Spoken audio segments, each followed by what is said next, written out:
Most of us imagine enough as a number. A number in the bank, a title after our name, a house with one more room, a body of work that finally proves we were not wasting our time. And the strange thing is, sometimes we reach the number. For a day, maybe a week, it feels different. The room is brighter, the future looks settled. Then the mind quietly moves the line.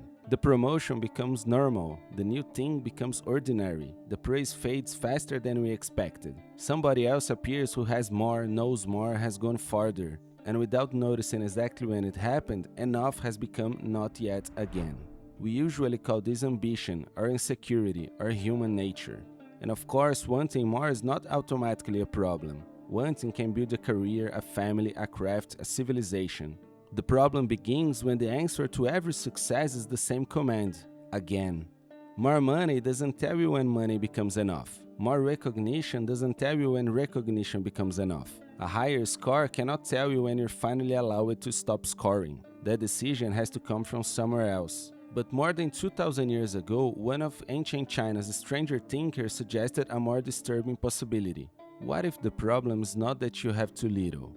What if the problem is the ruler you're using to measure your life? His name is Zhuangzi, usually called Zhuangzi, and he did not give people a neat system for becoming happier, richer, more productive, or more important. He did something more dangerous. He tried to make the system you were using look strange. A giant bird too large for your horizon, a butterfly that might be dreaming you, fish whose happiness becomes an argument about knowledge, a twisted tree that survives because nobody can find a use for it. They sound like riddles. Together they point toward one idea. Enough may not be something you reach. It might be what appears when one way of measuring stops ruling you. To understand why that idea matters, we have to enter Zhuangzi's world, not a peaceful mountain retreat, a world of competing states. The period we call the Warring States was marked by political rivalry, military expansion, new administrative systems, and rulers searching constantly for advantage. Courts wanted advisors, armies wanted discipline, states wanted land, grain, taxes, alliances, techniques, anything that could make them stronger than the state next door. The pressure was not abstract. A defeated state could lose territory, prestige, resources, even its ruling house. Rulers had reasons to search for techniques that worked. Advisors had reasons to make themselves indispensable. A person could become valuable by becoming useful. Useful as an official, useful as a persuader, useful as a strategist, useful as a craftsman, useful as a soldier, useful as a scholar who could tell a ruler how order should work. And this was also one of the great ages of Chinese thought. Thinkers argued about government, virtue, ritual, language, human nature, logic, power. Many of them were trying, in very different ways, to answer a serious question. How should human beings live in a world that's falling out of order? One answer emphasized ritual and cultivated character. Another emphasized strict institutions and law. Others argued over names, logic, nature, agriculture, military strategy, or the proper conduct of rulers. This was not philosophy floating above life. These ideas could enter courts, they could shape policy, they could become instruments of rule. And then Zhuangzi arrives sounding at first as if he has wandered in from the wrong conversation. Zhuangzi answers that question by refusing to stand still long enough to give you one final answer. The text associated with him is playful, comic, skeptical, imaginative, sometimes brutal, sometimes tender. It turns philosophers into punchlines. It lets impossible creators make arguments. It stretches scale until ordinary judgment breaks. Even the historical Zhuangzi is difficult to pin down with complete certainty. The traditional picture places him in the 4th century before Common Era, during the Warring States era. But the book that bears his name is layered with material from different hands and periods. That uncertainty is strangely appropriate, because Zhuangzi's target is often the confidence with which human beings take one perspective, one language, one road, one standard, and quietly promote it into reality itself. And that's where not enough begins to look different. If the standard is absolute, then failure is simple, you have not reached it. But if the standard comes from a particular point of view, then another question becomes possible. Who taught you to see from that point of view in the first place? The Zhuangzi opens with an image so enormous that it almost feels like a joke. Far in the northern darkness is a gigantic fish called kun. The fish transforms into a bird called Pang, and when this bird rises, its wings seem to fill the sky. Pang does not flap across a courtyard. It climbs on vast wings and travels an unimaginable distance. Then, lower down, tiny creatures laugh. A cicada and a little bird look at this enormous journey and basically say, "Why would anyone need to fly that far? We jump up, reach a branch, sometimes fall back down. That's flying." And here's the trap. It's tempting to read the story as, Pang is great, the little creatures are stupid. But Zhuangzi is harder to hold than that. The deeper pressure in the story is scale. What seems absurd from one horizon can make sense from another. What looks impossibly far from the ground can look ordinary once you ride in a different current. A creature living inside one range of experience can mistake that range for the limits of the world. We do this constantly. A teenager thinks 30 is ancient. A ruler thinks a border is permanent. A court official thinks rank is reality. A person inside one career thinks everybody must want the promotion that would make them miserable. The horizon becomes invisible because we're standing inside it. Imagine two people looking at the same decision. To one, refusing a prestigious job is madness. To the other, accepting it would be madness. The facts may be identical. What changes is the scale of value around them, what each person believes a life is for. That does not mean every perspective is equally good. Zhuangzi is not giving us a cheap slogan that says anything goes. He's attacking something subtler. The speed with which we forget that a perspective is a perspective, and once horizon becomes invisible, it begins producing measurements. Successful, unsuccessful, ahead, behind, important, irrelevant, enough, not enough. The categories feel objective because everyone around us can see them too, but agreement is not the same thing as a view from nowhere. Zhuangzi keeps asking us to notice the frame, because the moment you notice the frame, something loosens. Maybe you're not failing at the game. Maybe you have simply never asked why this particular game was allowed to define the score. Then comes the story that makes Zhuangzi famous far beyond ancient China. One night, Zhuangzi dreams that he's a butterfly. Not a philosopher pretending to be a butterfly. Not a man watching himself inside a dream. A butterfly, light, moving, entirely at home in being what it is. Then he wakes. He's Zhuangzi again.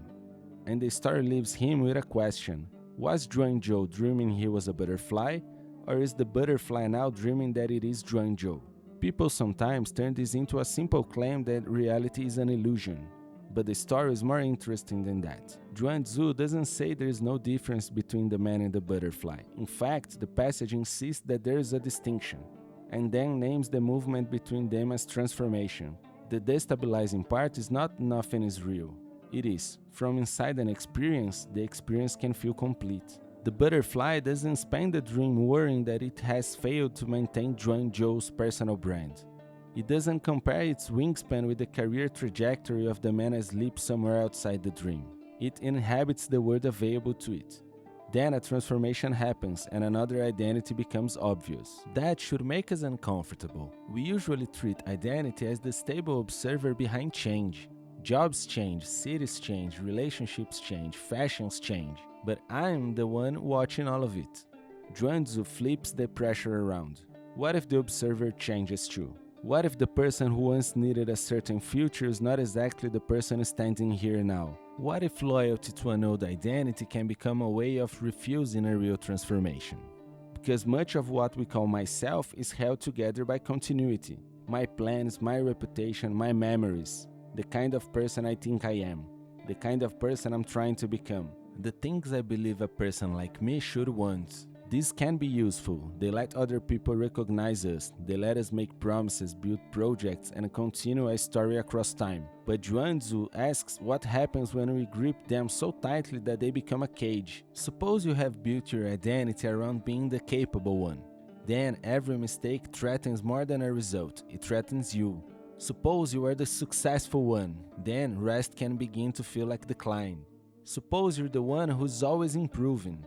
Then a peaceful afternoon can feel suspiciously like wasted time. The hunger for more may not always come from desire for the thing itself. Sometimes it comes from protecting an identity that must keep proving itself. And suddenly, the butterfly dream is not an abstract puzzle about whether the universe is real. It is a question about the roles we wake up inside every morning. Which of them are alive? Which of them are inherited? And which of them are demanding that you keep running because without the running you're afraid you would no longer know who you are? Zhuangzi's friend and intellectual rival Huizi appears again and again in the text. In one famous exchange, the two are walking over a river when Zhuangzi looks down at the fish moving below and says, in effect, "Look how freely they move. That is the happiness of fish." Huizi immediately attacks. "You're not a fish, how could you know what fish enjoy?" It sounds like Huizi has won. But Zhuangzi turns the question around, playing with what Huizi means by "how do you know?" The exchange is short, funny, and impossible to reduce to untidy doctrine. Philosophers have argued about it for centuries. For us, the important thing is the pressure it puts on certainty. Huizi's challenge sounds modern because it resembles a question we still respect. What is your evidence? How can you know another mind from the inside? Zhuangzi does not simply reject the question. He makes the position of the questioner part of the scene. That is classic Zhuangzi. The floor under the debate suddenly becomes visible.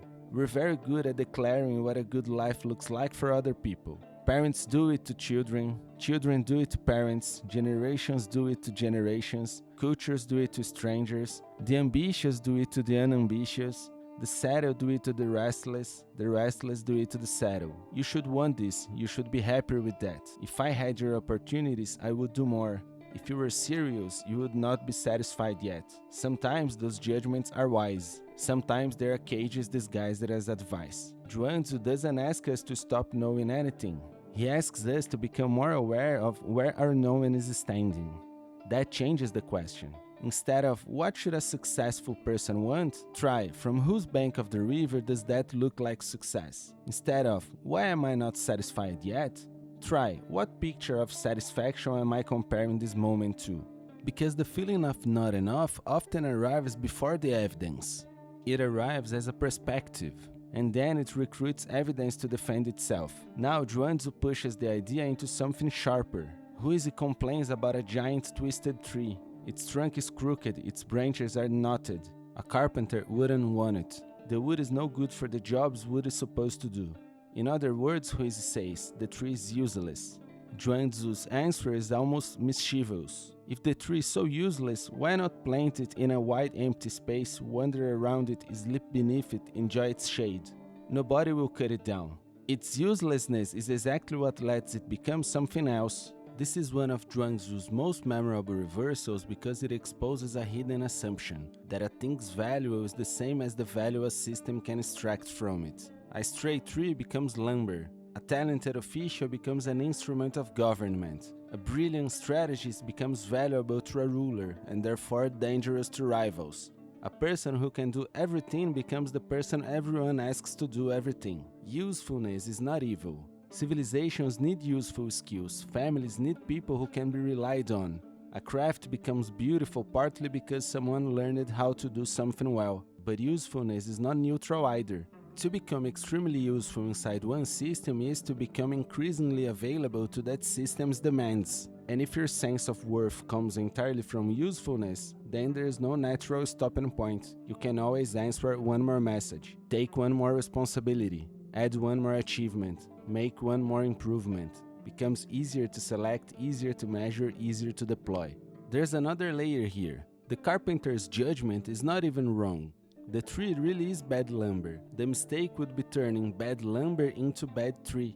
A measurement can be accurate and still be too small for the thing it claims to measure. The twisted tree cannot win the carpenter's competition. It survives because the competition fails to describe what the tree is for. That is a very different idea of enough. Enough is not, I have proved that I am the best tree. Enough is, I no longer need the carpenter's ruler to tell me whether my life has value. This can sound like an excuse for laziness. Zhuangzi will not let us settle there either. Because elsewhere in the book, one of his most famous figures is not lazy at all. He's almost impossibly skilled. A cook is cutting up an ox for a ruler. At first, the scene is described almost like music. Hand, shoulder, foot, knee, every movement lands with rhythm. The ruler is amazed and asks how skill could reach this level. The cook explains that when he first began, all he saw was the whole animal. That's what beginners see, the intimidating whole. Then practice changes perception. The task stops being one solid obstacle. Structure appears, distinctions appear, openings appear. After years of practice, he no longer forces his blade straight through whatever is in front of him. He follows the natural spaces. He senses where resistance is, where the structure opens, where a tiny adjustment matters more than brute force. His knife lasts because he doesn't keep crashing it into bone. This matters, because Zhuangzi is not telling us to become passive spectators of our own lives. The cook has trained, he has attention, he has discipline, he has skill. What disappears is unnecessary forcing. He doesn't attack reality until reality submits to his plan. He learns the grain of the situation. This is the other half of enough. If the useless tree shows freedom from a system that wants to turn you into material, Cook Ding shows what action can look like when you're no longer fighting every surface. Modern life often teaches one answer to resistance. Push harder, optimize more, add another system, wake earlier, measure another variable. Turn the difficulty into proof that the goal must matter. Sometimes that works. Sometimes you're simply sharpening yourself against the wrong bone. And because our culture admires endurance, we can even turn the damage into a badge. The harder it hurts, the more meaningful the struggle must be. Zhuangzi's alternative is not weakness, it is responsiveness. Know the structure well enough to move through it. Know yourself loosely enough to change when the situation changes. Know the difference between effort that deepens skill and effort that exists only because your identity cannot tolerate stopping. Enough doesn't kill ambition. It gives ambition a boundary. There's another famous Zhuangzi story preserved outside the inner chapters. Officials from the state of Chu come to offer Zhuangzi a prestigious position. Instead of accepting, he tells them about a sacred turtle. The turtle is dead, its shell is honored, wrapped, preserved, displayed in a temple. Then comes the question: would the turtle rather be dead and honored or alive dragging its tail through the mud? The officials know the answer, alive in the mud. So, the story says Zhuangzi chooses the mud. Whether we read this as literal biography or as a story crafted around his image, the contrast is perfect. Status from the outside, life from the inside, the polished shell, and our world keeps giving us versions of the choice. Not so dramatic, usually quieter. We rarely see dead and honored written on one door and alive in the mud written on the other. We see respectable decisions, reasonable expectations, impressive biographies. That's why the choice is difficult. The shell can look beautiful from a distance. The impressive path that makes you smaller. The achievement you want mainly because other people can recognize it. The schedule that looks disciplined but leaves no space to notice your own life. The role that earns praise because you perform it so well that nobody asks whether you still want it. Zhuangzi is not asking you to reject every honor. He's asking something more difficult. When the symbol of a good life and the experience of a good life pull in different directions, which one do you trust? That's where perception and enough finally meet, because enough is never only about quantity, it is about authority. What gets to tell you that this moment counts? A ranking, a market, a family expectation, a version of you from 5 years ago, a person you envy but not actually know? Or can your own life sometimes become evidence? So what would Zhuangzi say to the feeling that nothing is ever enough? Probably not want nothing. Probably not stop trying. And definitely not, here are 5 habits for permanent inner peace. He would be more likely to disturb the question itself. Enough according to what? The penguin and the cicada show that scale changes judgment. The butterfly shows that even the self doing the judging can transform. The fish reminds us that certainty always stands somewhere. The useless tree asks whether being valuable to a system is the same thing as being valuable. Cook Ding shows that skill can become deeper when force becomes smaller. And the turtle asks whether a life that looks impressive from the outside still feels alive from within. Together they point toward a form of freedom that is easy to misunderstand. This is where Zhuangzi is often reduced to go with the flow as if he were offering permission to drift. But his stories demand more attention than that. To notice the frame is difficult. To losing an identity without collapsing in confusion is difficult. To act like Cook Ding requires more sensitivity, not less. The freedom is not numbness, it is range. Not freedom from every limit, freedom from treating one limit as the whole sky. Not freedom from every identity, freedom to survive when an identity changes. Not freedom from effort whose only purpose is to keep a scoreboard alive. And if you want to test this idea in your own life, do not begin by asking whether you have enough. Ask a stranger question. What rule made today feel insufficient? Where did that rule come from? And if nobody could rank this part of your life, if nobody could applaud it, envy it, promote it, measure it, would it still be worth doing? You do not have to throw away ambition to ask that. You can still build, compete, study, create, lead, save, practice, improve. Zhuangzi's warning is about what happens when one of those verbs becomes the court before which every other part of life must defend itself. You might discover that some ambitions become clearer, others become smaller. A few disappear completely, and maybe that's the point. Enough is not the moment you finally possess everything you were told to want. It is the moment you can see the ruler in your hand and remember that's not the world. Zhuangzi leaves us with a universe in motion. Fish becoming birds, men becoming butterflies, usefulness becoming danger, uselessness becoming shelter. Nothing stays fixed long enough to become a permanent throne. Which means the next question is not whether the world will ever stop changing. It is whether you can stop being ruled by every change inside you. And that takes us to a very different Chinese thinker, one who looked at disorder and asked how a person becomes steady enough to act well inside it. Zhuangzi asks, who gave the ruler in your hand its authority? Confucius asks the next question. If you want the power to shape the world, can you first learn to govern yourself?